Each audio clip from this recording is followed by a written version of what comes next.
And we are back, and we're here to finish off the third and final story in Mrs. Nelson's collection. Um, this one is Mrs. Nelson Has a Field Day. I thought I didn't read this one, but I looked it over. I was like, it refreshed my memory, so I did see it. I actually like this one a lot. So without further ado, this is Mrs. Nelson Has a Field Day by Harry Allard and James Marshall. For some weeks now, gloom had blanketed the Horace B. Smedley School. No one laughed or threw spitballs. No one even smiled. Miss Nelson was worried.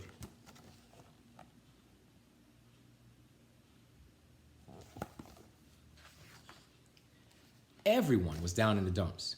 Even the cafeteria ladies had lost their sparkle. Mr. Blansworth was so depressed he hid under his desk. "This is the worst team in the whole state," he said.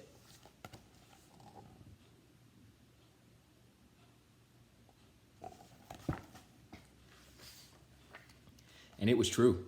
The Smedley Tornadoes were just pitiful. They hadn't won a game all year. They hadn't even scored a single point. And lately, they seemed only interested in horsing around and giving Coach the business. "Why practice?" they said. "We'll only lose anyway."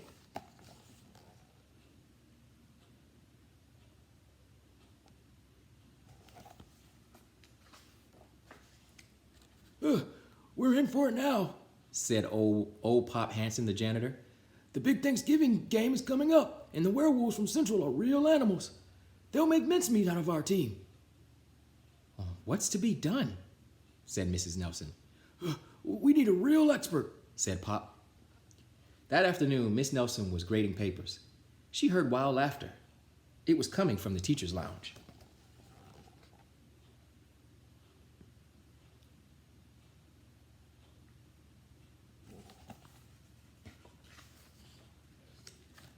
Coach Armstrong had cracked up. "I'll make us a fresh pot of coffee," said Miss Nelson. When Coach had calmed down, Miss Nelson took him home in a taxi. "You need a nice long rest," she said. The next day, it was announced over the PA that Coach Armstrong would be out for a long time with the measles. "Who will take his place?" said the kids.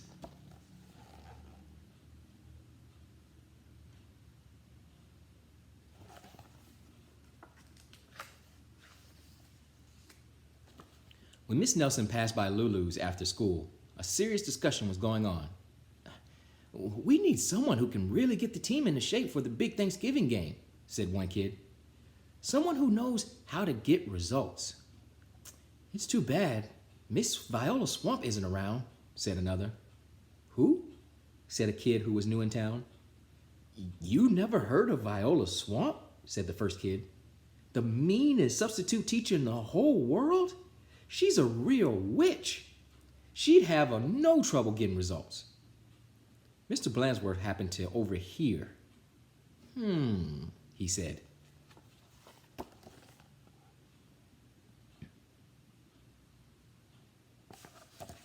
There's Mr. Blansworth right there hiding. The glare.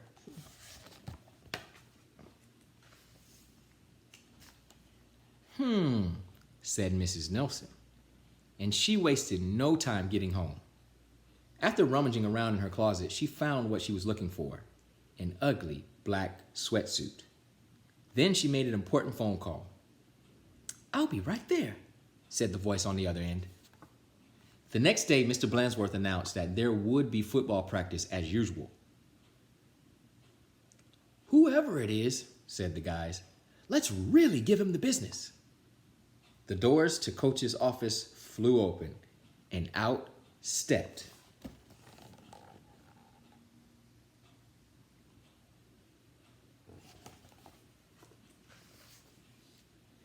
a lady in an ugly black dress. "My name is Viola Swamp," said the lady, "and I am here to get results." "It's Blansworth," cried the guys, and they laughed him off the field. "Oh, rats," said Blansworth. "How could you tell?" Just then, the guys heard the sound of squeaky tennis shoes.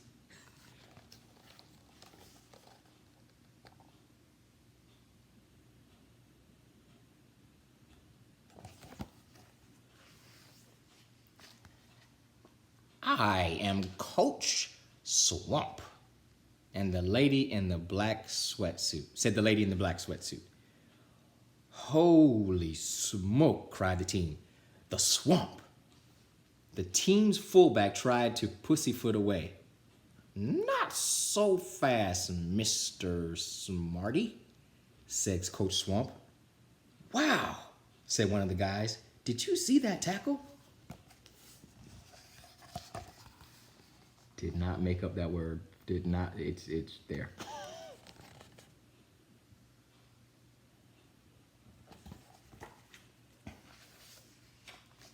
Coach Swamp was a real expert. She put the team to work right away. The guys had never done so many leg raises. More, said Coach Swamp.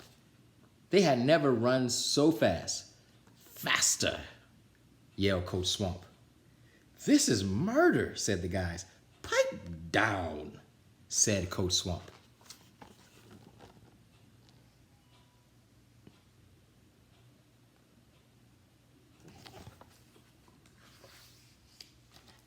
In only a matter of days, the smelly tornadoes were looking better.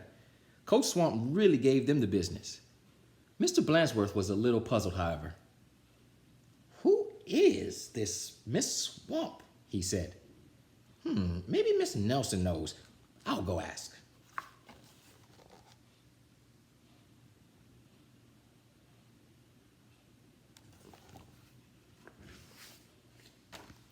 Miss Nelson was busy grading papers when Blansworth looked in. I don't want to disturb her, said Blansworth. She probably doesn't know anyway. Down on the field, Coach Swamp was having a little talk with the team. And don't ever think you can horse around again, she said, because the Swamp will be watching.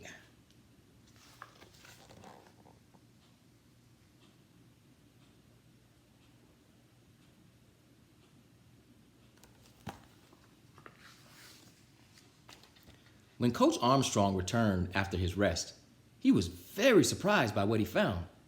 The guys played like a real team. How did this happen? Said Coach Armstrong.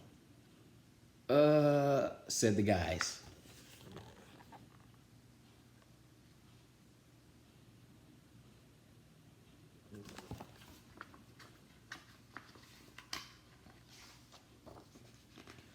On Thanksgiving Day, the tornadoes clobbered the werewolves, 77-3. It was a great day for Horace B. Smedley School.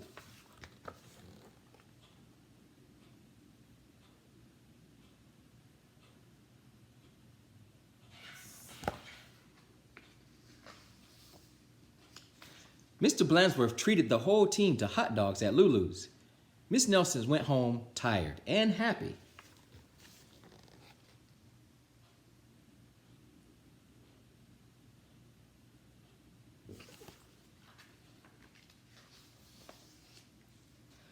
Sometimes you just have to get tough, she told her sister Barbara.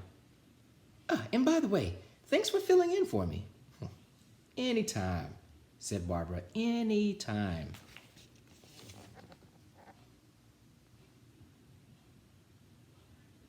The end. And that concludes our 3-book series in the Mrs. Nelson collection. Sad to see this one go. Very much enjoyed these. I wish there was a lot more of these. But I hope you enjoyed those. If you didn't catch the other ones, I read the first 2 on previous videos. So if you haven't seen those, go check those out. That was Mrs. Nelson is Missing and Mrs. Nelson is Back. And then, of course, this was Mrs. Nelson Has a Field Day today. So that ends Mrs. Nelson. And stuff. So I hope you enjoyed. I thank everyone very much for watching these videos. I know some people have commented and said they actually show these to these kids. Some people actually use them for their classrooms. That means a lot, absolutely a lot. And this is therapeutic for me because I'm locked inside the house and I live alone. Probably shouldn't have said that. Somebody coming to my house. But I feel like I'm talking to somebody. So at least I'm not talking to the wall. I'm talking to a camera. That's fine. I'm good with that. So I appreciate it. And we will continue reading more. Definitely Frog and Toad, as we have a bunch more of those to go through. So I hope you enjoyed it. Reading is fun, but hey, you don't have to take my word for it.